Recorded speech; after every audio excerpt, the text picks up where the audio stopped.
Hello, everybody. Welcome to the Advanced Persistent Threat in Cybersecurity Group LinkedIn Live event, where we explore the ever-evolving world of cybersecurity leadership and risk management. I'm your host, Aaron Stillwell, joined by my co-host, Matthew Rosenquist, CISO and Cybersecurity Strategist for Mercury Risk and Compliance, and Alex Mavro, Security Manager at Jetronics and former CISO at P&B Paribas. Together, we bring in-depth discussions with top experts, shaping the future of cybersecurity. Today, we have a very special guest, Michael Oberlander. He's a globally recognized cybersecurity leader, strategist, and author of Premier CISO, Board and C-Suite, Raising the Bar for Cybersecurity. With decades of experience in cybersecurity, Michael has a unique perspective on what it takes to lead at the highest level. While we'll be diving into critical topics, several of them we're going to be looking at is what separates a good CISO from great ones? How can cybersecurity leaders bridge the gap with the boardroom? And what does the future hold for executive security leadership? Thank you all for joining us today. So this, of course, is a live event. So if you have any comments, please add them on the bottom on the LinkedIn. And what we'll do is we'll look through them during the event and I could post them live and then we could kind of answer your questions that way. So Michael, what I would like to do is start off with the first question. Your book, Premier CISO, Board and C-Suite, emphasizes raising the bar for cybersecurity. What are your key areas where current CISO and board level cybersecurity strategies fall short? Thanks for having me. I really appreciate the opportunity. And I can tell you from my perspective, there is a huge gap in the communication area. For this meeting, I just looked up the most recent headlines of today, right? The top 10 is like New York sues insurance giant over data breaches. SAP patches high severity vulnerabilities and Commerce and NetWeaver. Sidewinder APT shifts targeting and new intrusions. Widespread Desert Dexter attack campaign spreads custom async red variant. Separate US healthcare breaches impact over 560,000. 1,600 victims hit by South American APT malware. CISA warns of Ivanti EPM vulnerability exploitation, and so forth. I could read for half an hour the headlines. This tells you that something is dramatically, squarely going wrong. And in my view, and that is why I wrote the book, we need to improve our game. It's important that CISOs and CSOs, whatever the title is, have a direct impact on the C-suite and / the board, have regular communication. And that is where, in my view, the big gap exists. And that is why I wrote it. So we need to change the way how we communicate, how we operate, how we strategize, and then how we prepare the companies and how we fight and / defend in cyber attacks. And you just saw it yesterday in X, right? I saw it myself. I was logging in and couldn't do it for some time.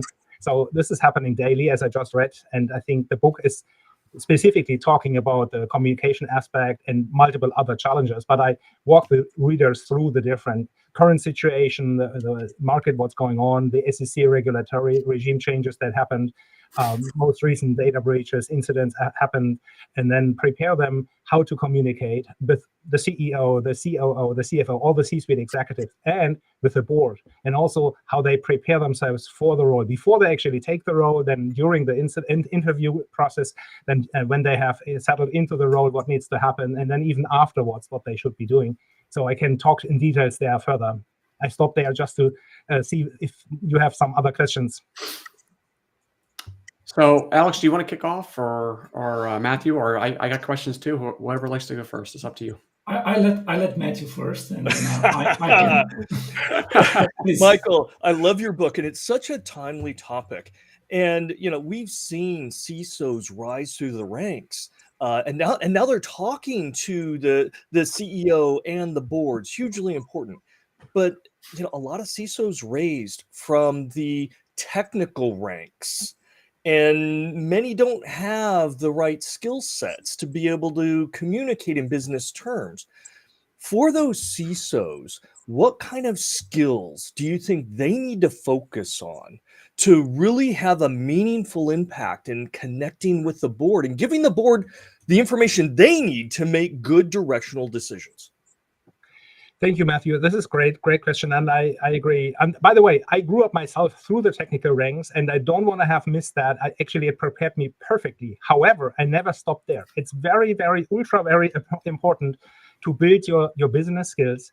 And what I'm advising, and what I've done myself, but what I'm advising the others is you need to understand the business. You need to understand what is your company doing, what is the process to make money, the cash generation process, the whole value stream, so to speak. You need to build relationships. So it's not about the latest hype in technology or security. You need to build relationships with the different C-suite people, and on a personal level, and then on a professional level, whatever it takes to come there and have regular interactions. Similarly, also with the board, try to get a good relationship there that is leverageable. And you need to do that before the data breach / the major incident happens, right? It doesn't help you if you're called into the board and you never saw them before. It is a no-brainer. It's a no-win-win situation at all. So it's important to do that before. And I think one of the big challenges is that lack of cybersecurity understanding on the business side. And the reason that I believe is that no one, both in the board and certainly not in the C-suite, except the CISO themselves, has ever gone through this and that kind of knowledge and skill set built up over the years and understand. If you talk to them in acronyms, whatever it is, I don't want to pick a certain vendor or a certain space. You know what I'm talking about. 3, 4, 5 acronym letters, right? It's not helpful at all. Talk about this is a box, or this is a device, or this is a process, or this is whatever the policy, but don't talk in deep technical terms. Instead, find a way that is understandable. What I always suggest, and this is just one example, you can pick whatever you feel comfortable, try to find a model or a concept that is somewhat similar, but it's complex and big enough that you can really parallelize it and use it. So I use cars or automobiles, right? This is really an easy thing. Everyone has a car in some way, shape, or form, and you can then parallelize that. So instead of saying, I need to patch or I need to do a hardening, then you can talk about, I have to bring the system into the garage shop or into the repair shop, or I have to get to the gas station. Whatever it is, that symbol, right? Or the brakes, you can use that ABS and so forth, all the different systems to compare that with cyber. It's not perfect, but it's not about perfect. What it is about is creating an understanding on the business side, on the C-suite, on the board side. Because without that understanding, you lose them in the first 5 minutes, or actually sooner than that, 3 minutes. And the idea is to speak on their language, right? Yes. This is yes. Yeah. And one more point, and you brought it up. That's important. It's not them have to learn your language, but you have to learn their language. This is not about being right or wrong. This is about what is effective. If you want to play football or soccer, I should say, you need to learn how to play soccer and not play basketball or any other game, right? Tell them about percentage, don't tell them about numbers, because they will not understand by numbers. Will understand by percentage. I know. I had those such of cases where I have to translate on their language in order to understand better. Yes. I saw you mentioned about in your book, of course, that for example, for Premier CISO from 2024, that it's more related to senior cybersecurity leaders, CISOs, or professionals in the field. Do you think if, for example, a junior CISO, like, I don't know, 3 years in the field, could understand your book and the technical point of view, what you have mentioned inside of it? Yes, to be honest, I have written 3 books, so this is my third. The first one is the CISO and what. That is for the starters that have probably never done this before. I suppose the one from 2013, if I'm not wrong. Yes, exactly. Okay. So that is for those that are just starting. Get that book. It's still valid today, and maybe 1 or 2 acronyms are no longer much in use, but it's still valid today. And then I wrote another one in 2020, Global CISO. That is really about the global exposure. And for the one that you just mentioned with the 3 years, I would say that's the next best book they can take on. This one here will help them for sure. And I would strongly advise every CISO to take the advice, because I've done this for almost 3 decades, 25 plus years in CISO seats, 8 prior CISO seats.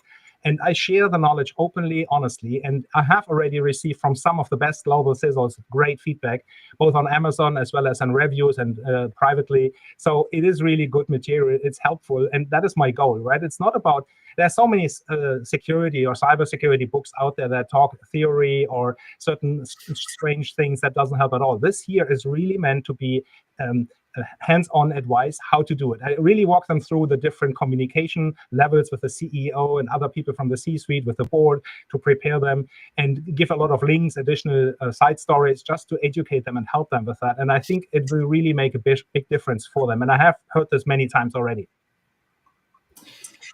What I really like in the second book, you mentioned a lot about strategy, tactics, and leadership. That's one of the most important for a CISO, to understand how this is working. In fact, if we take CIS, you'll understand better that over there is saying about strategy, saying about tactics, how you put in place those kind of things in terms of cybersecurity, how you understand your point over there, how you can integrate with the other stakeholders, because that's another very important thing. Even when you go to speak with the board, even over there, you have to understand them, not to understand they to understand you.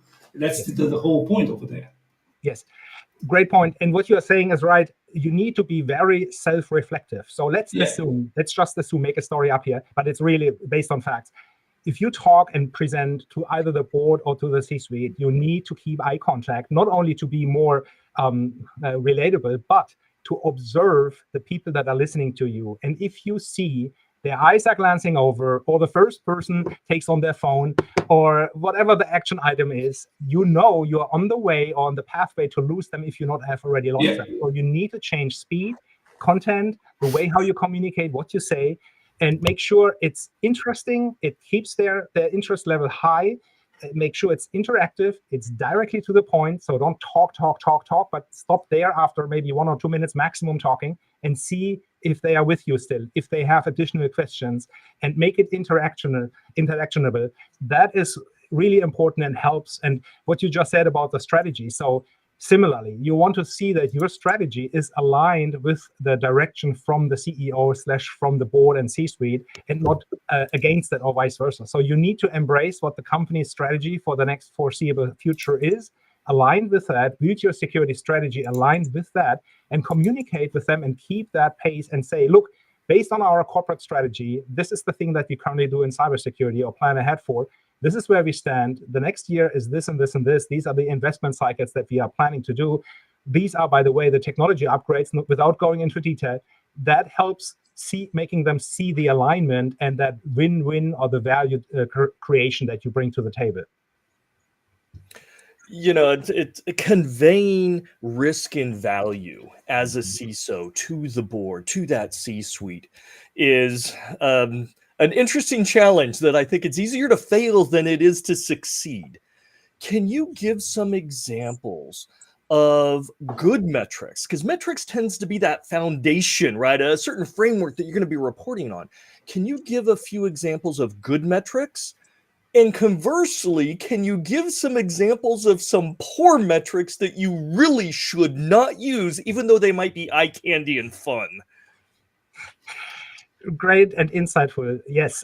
So the challenge is, I would say, and don't read me wrong, it's not the consultant answer, but what I'm trying to say, or Praveen, is here, it depends on your audience and the maturity level the company is in and at where you're in. So depending what you have inherited, where you're at, you may need different metrics, and you will have to change them over time. And that is how I communicate with the board or with the C-suite and say, in my view, in my fast examination over the last few weeks or months, I come to conclusion that we are still very immature, and that means I will present you in the beginning somewhat immature metrics, and this is just because of technical capabilities and other insights. I will communicate verbally to you what this means. Over time, I will change the metrics, not to hide something, and I'm happy to continue to show you the old or not good metrics still that you see, but over time, when we mature, I will go to better metrics, and that gives you better visibility. So being transparent with that. And then to the other part of your question. So for example, and in the beginning, you may still have to use them, but what is bad metrics? No one cares is the number of vulnerabilities, or the number of patches, or the number of open ports, and so forth. Those are technical terms, technical metrics. They are fine if you talk with your technical teams, people involved with that, and even to certain people in the technology / IT realm. but they should be avoided when you talk to the board. At the board level, it's more interesting about the maturity, the return of security invest. So let's say whatever your budget is, 1 million, 10 million, 100 million, it doesn't matter. You calculate the investment that they do and the value that you generate for that, and what is the return of invest from that, that they can see that over the last year, 2 years, 3 years, the trajectory where you're going. The kind of insight, are you prepared for incidents? Have you done certain exercises, preparation exercises, if it is red team, blue team, purple team, stuff like that, those kind of metrics of activity and preparation status. Another one might be the maturity itself, like CMMI model. Don't talk about CMMI per se to them, just tell there is a common model that is widely accepted. It has 5 to 6 levels, depending how you count it, 0 to 5 or 1 to 6 or 1 to 5. Where you measure the maturity. Like, is it ad hoc? Is it repeatable? Is it managed? Is it measured? Is it optimized? So forth. And then you say, we are at this level. And by the way, I just share this with you. What I've ever seen in my life is a company that is between 1 and 2 and 3 maximum. A company that thinks they are at 4 or 5 is delusional and doesn't understand what they are talking about. There is maybe 1 or 2 companies on the planet that are at that level, but not the majority of corporations. And what you do, if you see that they have that wrong understanding, is you do a red team exercise with a trusted third party that no one knows about, only the CEO, the legal counsel, and yourself. You try to see how deep you can get in. You communicate that only to the boards and C-suite. And then you have their understanding, their attention, and they see, Michael is not a dreamer. This is not a guy that is James Bond. Leverage that, and then you have the trust, and you can leverage that for the next couple of months and years to build that security program. And there are can that be the title of your next book, The Delusional CISO? Awesome. Can that be what you write about next? Okay, I keep that in mind. That is a heck of a topic, I gotta admit. With a recommendation from Matthew Rosenquist. Yeah. You get the announcement there. So, and similarly, there are other metrics, right? I'll give you another one, in my view, quite helpful to immediately measure the maturity / the understanding. The number, it's very simple. It's not technical. The number of repeated audit findings. So just imagine a company, whatever the business they are in, they have an audit finding that whatever people that leave the organization have their access not removed for a prolonged time of 90 days or similar. If that finding comes up in the next audit, and then the next audit, and the next audit, you know you have a systemic problem, that audit is ignored, that no action items are followed up, and that you can be breached within a second. So this is just a very high level, very easy to grasp and easy to tell. And similar metrics, this is not rocket science. You need to see where's the organization, what's the maturity curve, what are the big issues, and then find the metric that is best conveying that and portraying that. I love that. Great insights. Thank you. You're welcome. I might have a question. How do you see in the future CISO competing with the AI into security? Will be a big issue over there?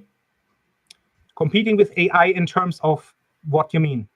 I mean, for example, nowadays AI can be used for a lot of tools, but sooner, I think, will be more than that. Will be useful even for a CISO to do their part. I mean, to be part of his life into the work, like reporting, for example. One of the case that is mostly used, and I have heard, I think last week, if I'm not wrong, I had a discussion with a CISO from a bank where he was telling me that the AI now can be used for the reports, and it is a good thing because that AI can be translated for the board.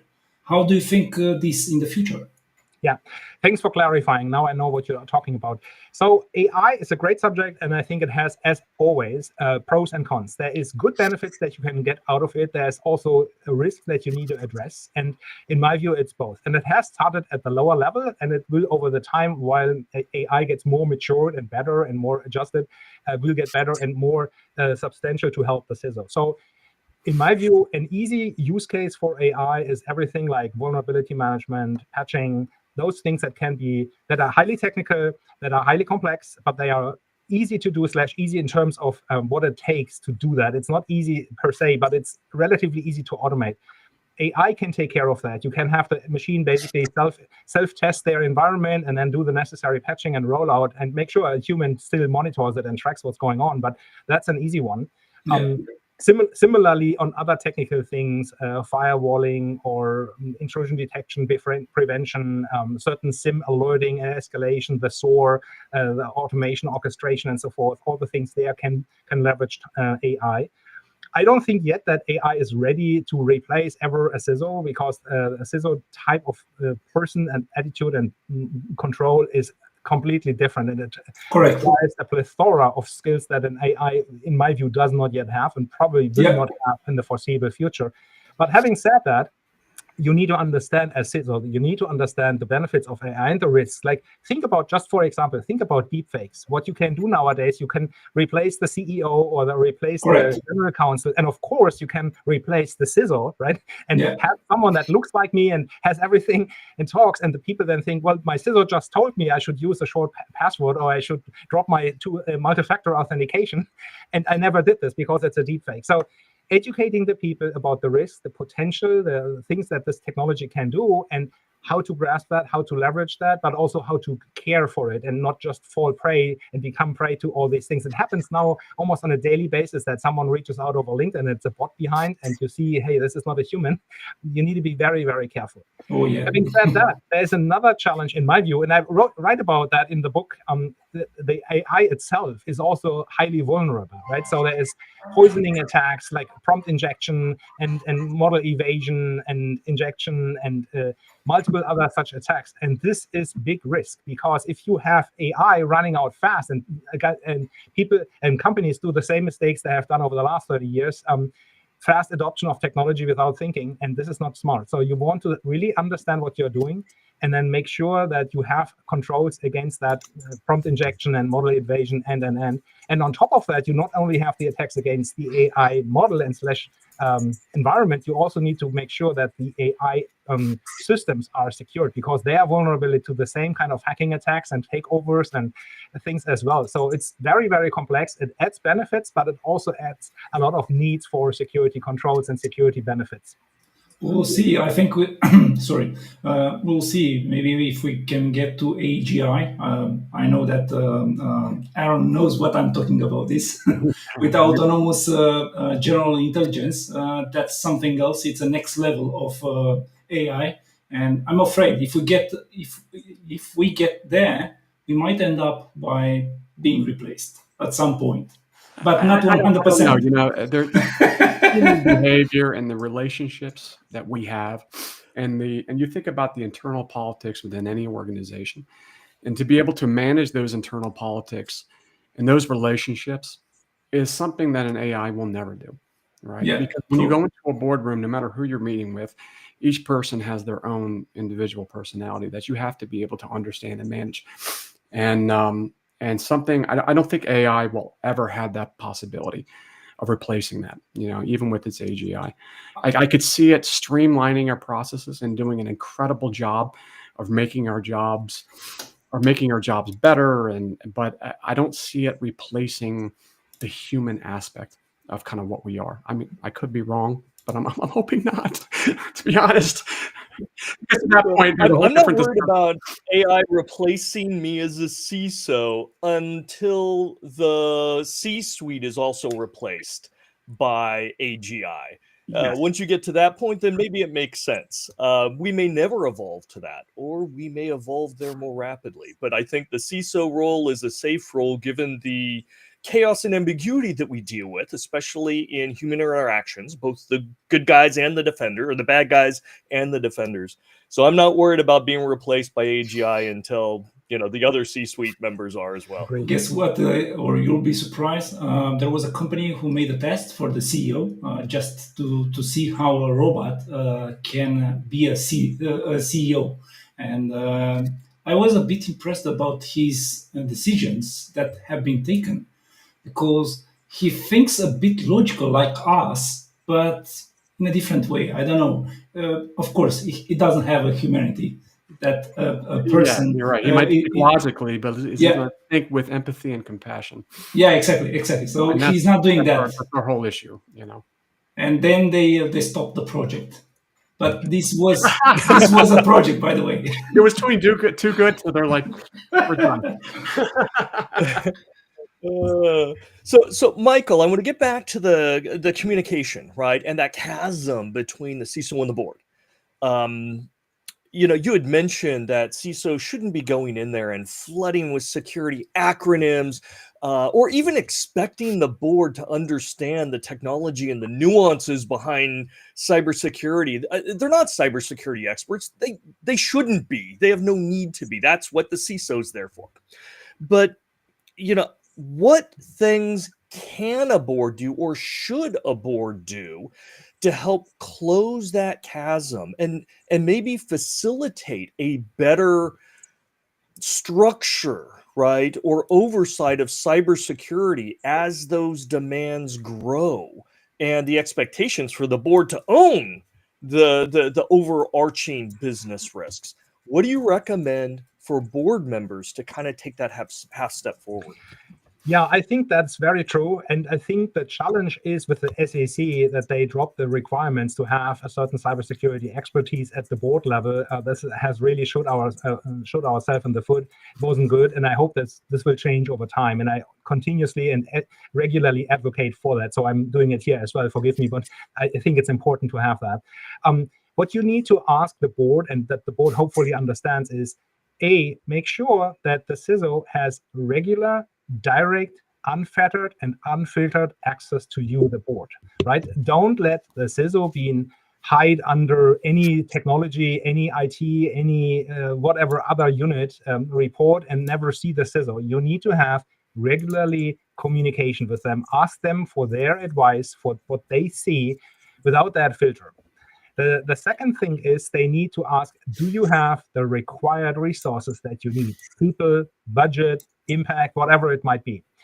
The third thing is they should have what you asked earlier, have some sort of agreed upon high-level metric system that you can consistently talk about and report, and you see the trajectory. You see what happened over the last 90 days, 120 days, 180 days, and so forth.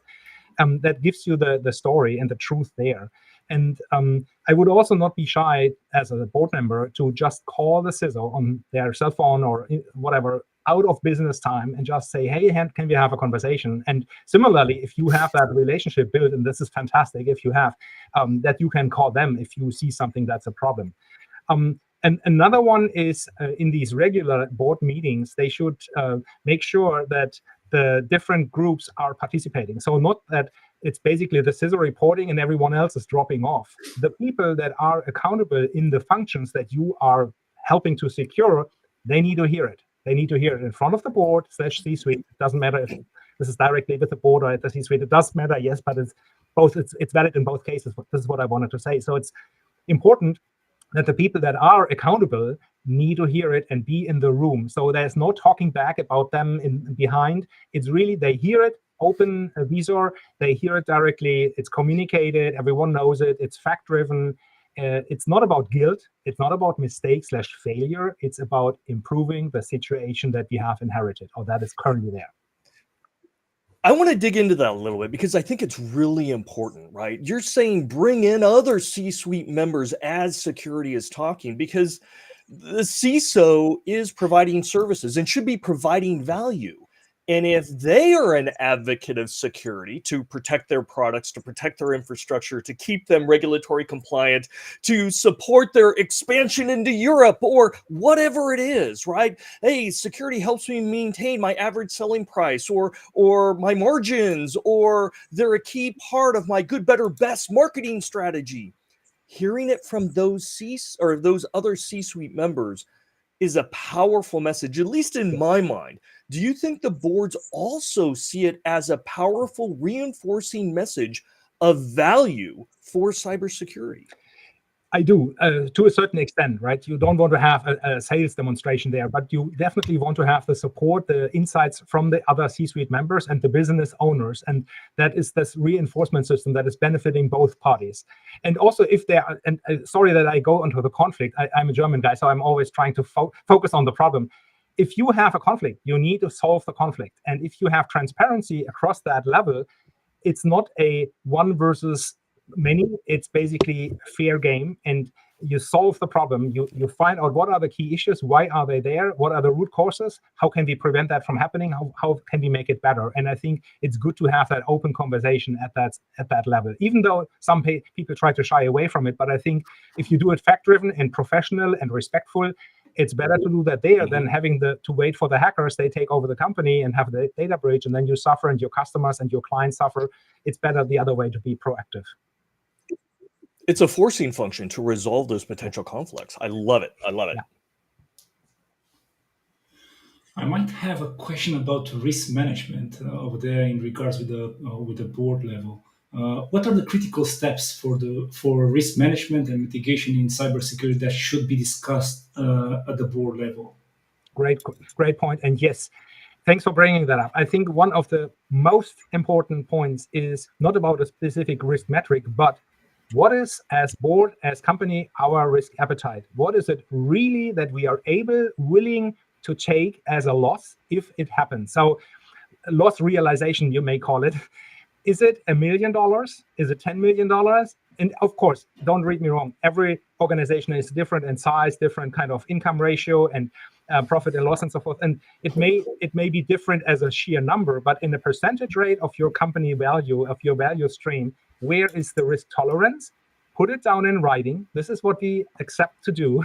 And then go through the incidents and when they happen. And what you will see and realize is often in the moment that the threat comes nearer, the risk becomes more realistic and more likely that it happens, the risk tolerance suddenly shrinks phantomly. It's really interesting, right?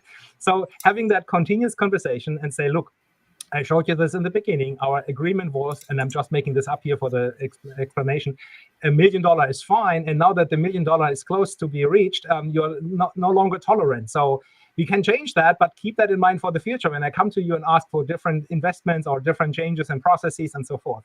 So that conversation about the risk tolerance is absolutely paramount.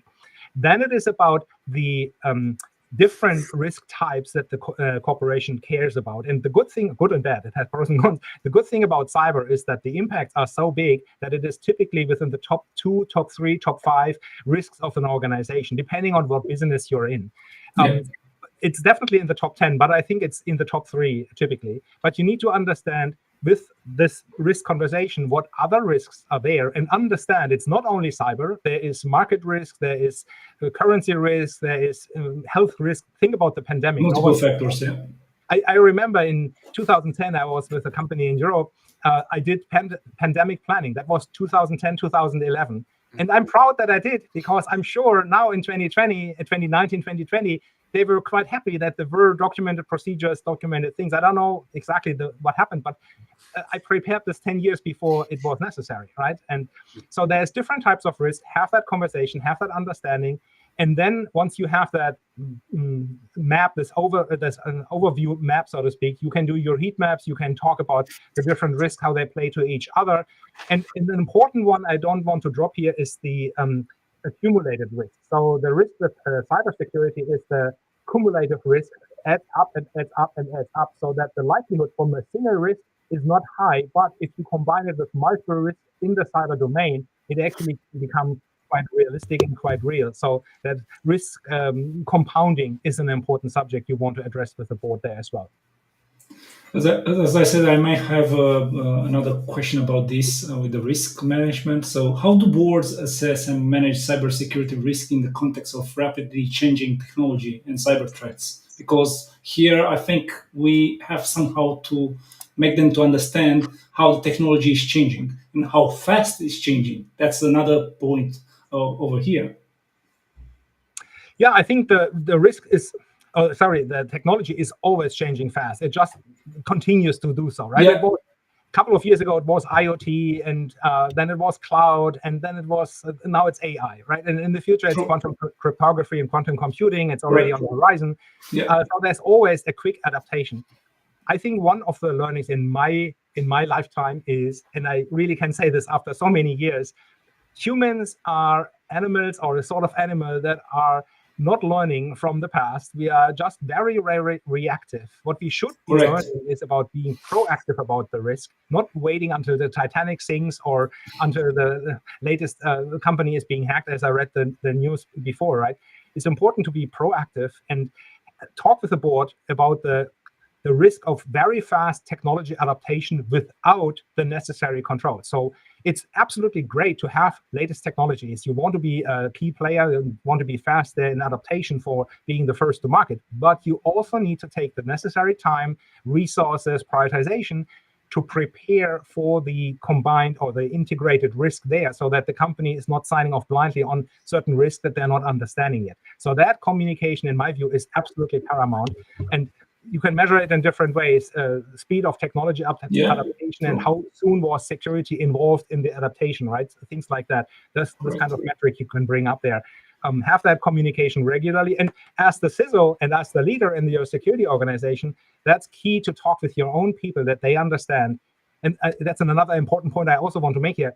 Never be the department of no, not Dr. No. That's not the right approach. What you need to become is Dr. How. Like, help the business to do security in a way that helps the business, not getting in their way, not saying no, no, no to everything.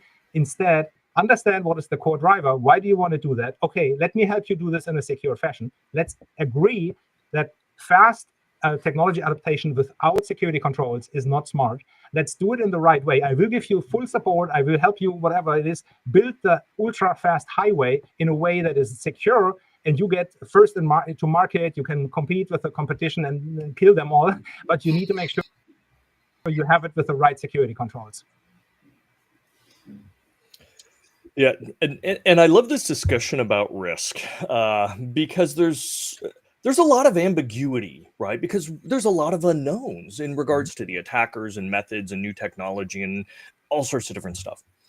Are there some best practices or fatal flaws on behalf of the CISOs when they measure and present those risks? So, for example, is overestimating the risk, right? Taking the more extreme version, or, using fear, uncertainty, and doubt as your arguments, which can bring money in.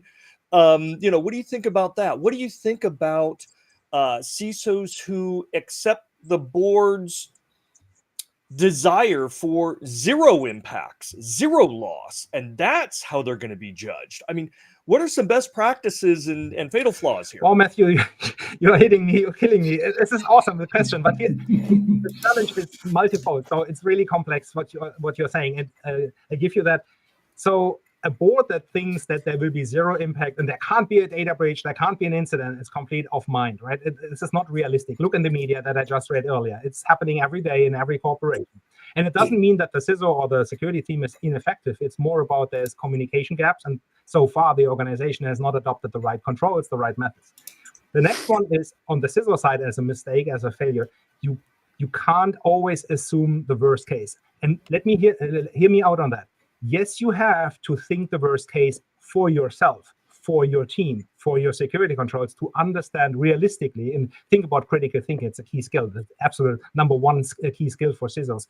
You need to understand what is the worst case, but you will not communicate that to the board all the time, because that loses credibility. And what you said, fear, uncertainty, and doubt is never a good consultant. It's not helpful, because you lose your credibility quickly. And if it is way more important for you as the CISO to have credibility at the board, at the C-suite. So be careful, not leverage fear, uncertainty, and doubt. Instead, communicate with facts that you know about, things that just happen in the industry, and go to the root causes. Why is that going on? Why is this breach? What is the root causes of that breach?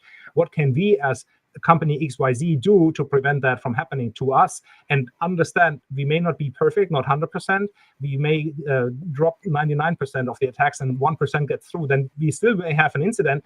But what we do for that is this defense in depth model, where you have your incident response plan and procedures, you have your backups, you have all the necessary controls to cope with that, business continuity planning and so forth, when it happens. But you try to prevent that and make the impact as small as possible, but be realistic. It will never be zero. It's more like when it will happen or not if it will happen. And you must make sure as the CISO that if it happens finally, or when it happens finally, your company is prepared and is not looking like the deer in the headlines. And unfortunately, it still happens nowadays in companies all the time that they have no backups. And I've gone through that myself, finding it out, right? And this needs to happen. And we need to have that communication before it goes on. So you had mentioned credibility and trust. do you think that should be a personal measure on behalf of the CISO of whether they're being successful, right? Does the board trust them? Do they have credibility? Is that one of the top kind of internalized measures that we should evaluate We should do ourselves? that as evaluation. Now it depends what kind of influence do you have and how do you overcome the initial hurdle. It's also tough to judge that because every person is different, every situation is different, the challenges are different. But what you need to do is self-validation. So when you talk with the board or when you communicate with the board or with the C-suite, you need to see, am I making inroads? Is what I tell them really understood? Do they grasp it? Are they then intentionally still going a different way? That's fine. That's a company decision. That's why we are all in business, right? At the end of the day, it comes down to certain risk taking and risk acceptance. That's fine. You make sure you document it. You tell them that you document it. You give them updates when things happen. And that may change the trajectory or the risk acceptance in the future or not. It depends on the situation. But in my view, transparency is key. And the credibility is tough to measure because if you ask 10 board members what they think about the CISO, you get probably 5 or 6 different answers. It depends on many things. What always helps is if you have built or you can build a relationship and you can leverage that in the future and you actually help them make certain good and smart business decisions, or if they made a mistake and you help them get out of the mess quickly, that builds credibility. And the more you put into that credibility bank, the more powerful you are in the moment that you really need it. And the challenge with that, and it's easier said than done, but the challenge is that it takes a certain amount of time to get there, that you have good credits in your credibility bank versus you come in day one and on day 3 is a data breach. Well, okay, messed up, right? So you can only do so much. Yeah, there's no magic pill for trust and credibility, right? It's something you have to deliver to. So I agree. We speak about data breaches, we speak about risk management. How about the business continuity? What is the relationship between cybersecurity and the business continuity, and how should the board ensure effective plans that are in place? So that's I love that subject. In my view, business continuity is one of the most undervalued functions in organizations still. And we are talking here 2025, right? We are not talking 1980 or 2000. True. But still in 2025, there's a big gap in many organizations. Not in all, there's plenty of good ones, but that's a challenge. So for the people that are new, business continuity management is really understanding the business, the different business processes, the functions, the value stream, understanding what processes are key to your company to succeed. And you understand, hey, if this process is interrupted or outed for a certain amount of time, what's the business impact for you and what alternatives can you offer to your customers, your clients, your employees, and so forth to get access into these systems to prevent a dramatic, and meaning killing the company forever, business event. So that analysis needs to happen, and it takes time and it takes effort and it is costly, but you need to do that. It is far bigger in scope than just the typical disaster recovery where you can think about, hey, if the system goes down, if this data center blows up, if this cloud environment kills down, what else can you do? Business continuity is broader and is really addressing the whole organization, including the business process analysis to understand these processes and then understand the criticality of them. And then you can go down one level and see what systems are supporting that process. And that then leads into a proper risk management and a proper security roadmap where you say, I have secured this environment or I have secured along this value stream my systems. And even if this fails, I have second or tertiary kind of pipeline or data center or cloud provider or whatever it is, cloud access point to be able to serve. And similarly, when COVID happened, it's more on the people side, but we enabled now that people can work from home. It's absolutely possible. We have done that for multiple years. I find it crazy that companies require people to come back to the office because we did it for years. No offense. I'm just saying, like, I understand the real estate threat behind. They have invested millions of dollars in nice buildings and they want the people in there. But it is possible to do it remotely. That was proven during COVID. But the good thing from that COVID lessons learned, despite all the bad things that we know of, is that we now have an environment where people have the technology to do work from home, to be able to actually perform their job from ever location on the planet. So the whole risk that we had seen in earlier years, what do we do about secondary, tertiary work environments, is not that necessary anymore, because the environment or the technology is there to have an internet access point, and you can work from there. So that's definitely a good side from a business continuity management perspective, that the people / the employees are easy to access, and they can actually be available quite quickly. It doesn't take an outage of 24 hours because before they are all transported to another alternative site. Now they can do it remotely from home or / from an internet cafe or any other such, or from the beach necessarily. That's really good. That's why I'm doing it right now. Can you see? Yeah, indeed. I think over there have been improved a lot. And why I'm saying that is because many people, from when they are working from home, their life have been changed totally. Mentally speaking, first of all, and then in other parts, like for example, social in terms with the family. Why? Because when you work at the office and you stay, for example, 10 hours, 12 hours, or even 14 hours, then you might lose the socialized part with your family. And I have seen people that, I don't know, after working like 16 hours or 14 hours in a day, I don't know, they might lose the family, they might lose their health and so on. But now with what we have at the moment, remote working, even hybrid working, most of the people are choosing instead of on-site. This is what I see in Europe, for example. I don't know in the United States, but in Europe, mostly are choosing hybrid. Some others, of course, they are more for remote, because of course they have kids, they have family. It's more harder to be at the office, let's say. Yeah, and I see there is give and take, and I think it has all pros and cons, right? You have situations where you want to be in person. It's really cool for interactions, interpersonal communication, team building, and so forth. You want to do that in person. That's great. That's no doubt about that. Similarly, there is opportunities when you can do it from home. Like if you are the CISO and you have to communicate with the whole world, and all you do is you go to your office, you sit in the front of the screen or / on the phone, or a combination of both, all day long. Why do you need to go to the office? It doesn't matter. You can do it from home, right? Exactly. But from time to time, you want to have a meeting in person. So you fly in, you go to a certain site. And I think the combination is cool, and let the people steer it themselves. Instead of having rigid policies that either force them into the office or force them to work remote, let them make the choice.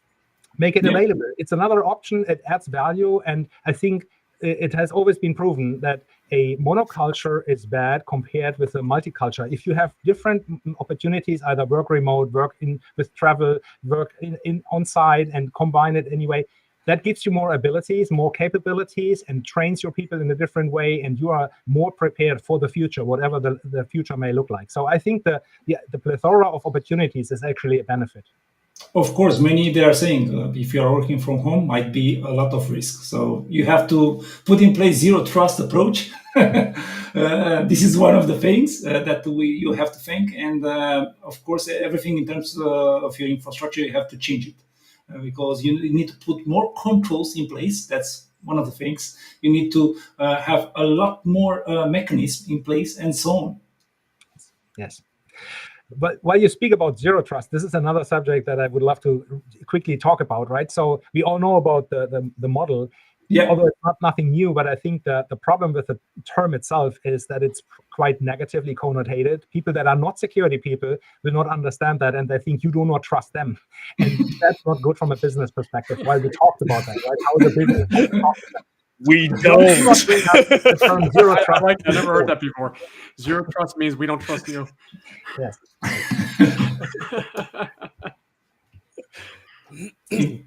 So with all these technology innovations, right? AI, advanced cloud, we're coming into quantum.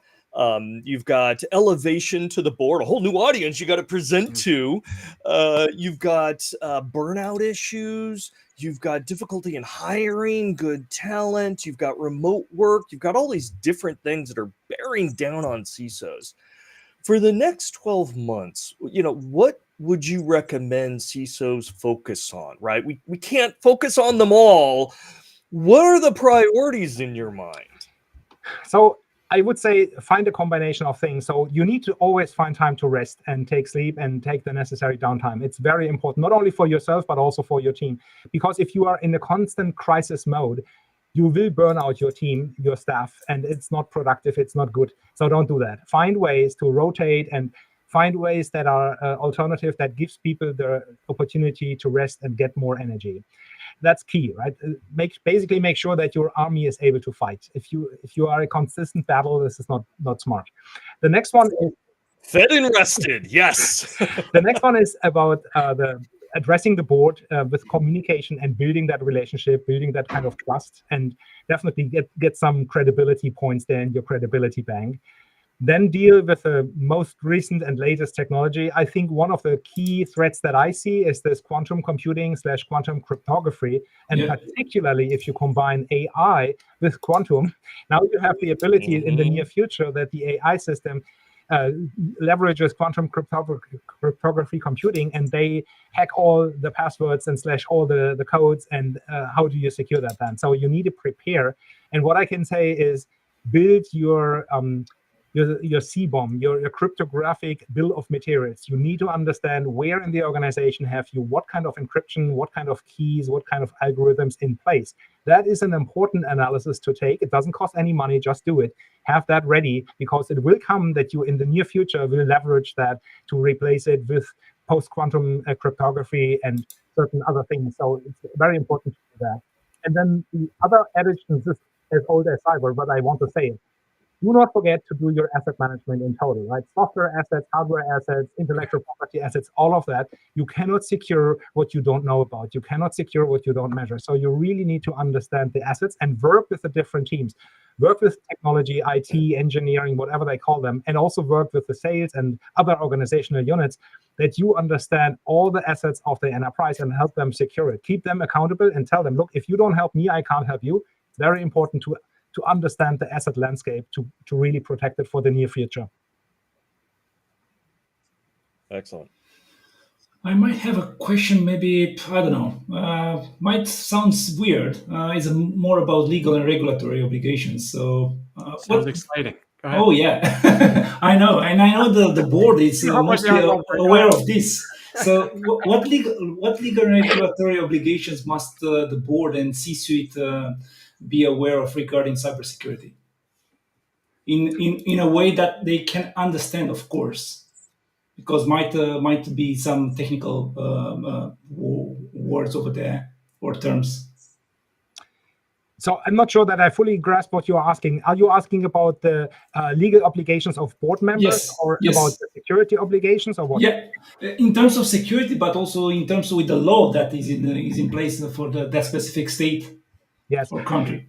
So the challenge is, as you just said, the problem is the different states. Here in the United States, we have 50 states with each different privacy and not even yet a federal privacy law, and certainly not a security law. There are some NIST guidances, NIST standards, and some states have now privacy and security regulations. And similarly in the EU, I know for sure, right?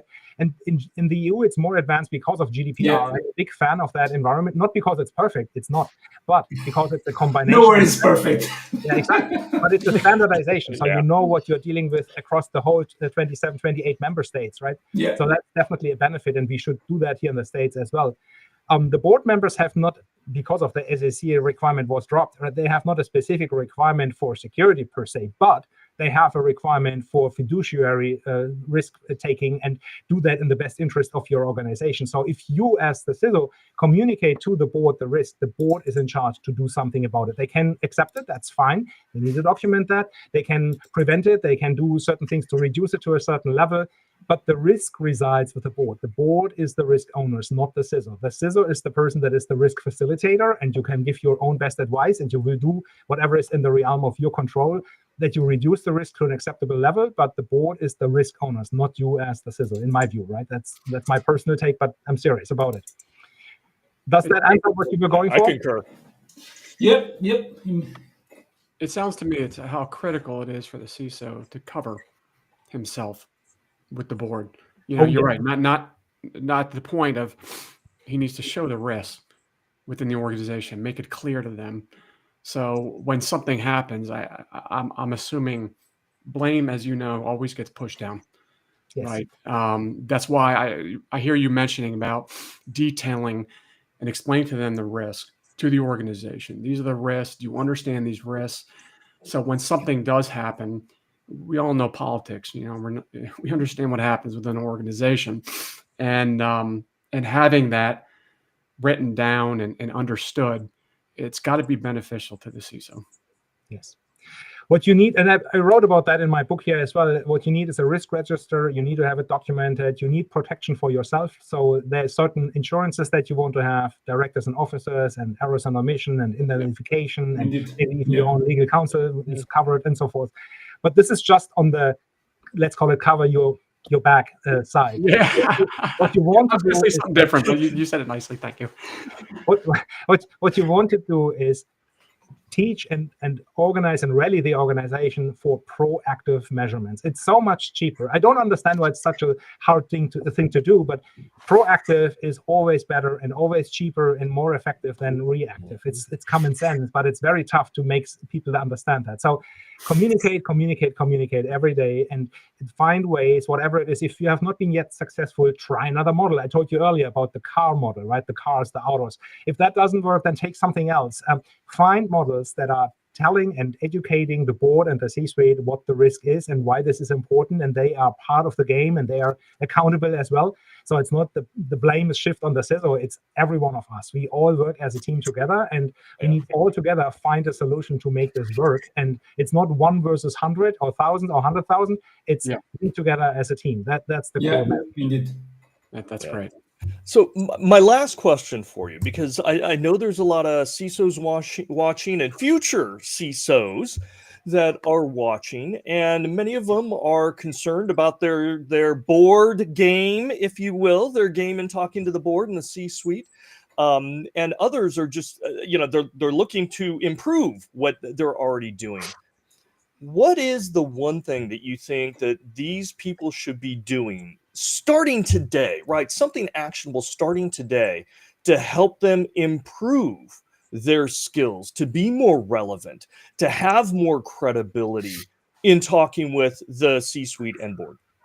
That's a tough question because it's only one. So if I have to choose only one and not more, only one, then I say align with the business, understand the business, really align with the business, understand the value pipeline, how money is created / generated, align with that. Because if you piggyback on that, if you make sure security is integrated along the value chain in every process and everything that you do, you almost automatically, it still requires talking and so forth, but automatically you gain more insights, you gain better alignment, you gain better credibility. And the board and / the C-suite will see that. If they see the kind of alignment that you do and that you're truly business driven, that will help quite a lot. So if I have only one, as you said, then I would pick that one. I applaud you. I think it's an outstanding answer. Fully agree.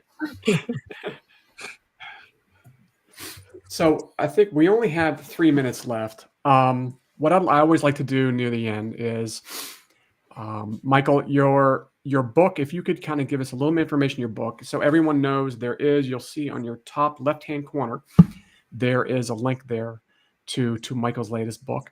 I would please ask everyone to go there, buy his book. We would love that.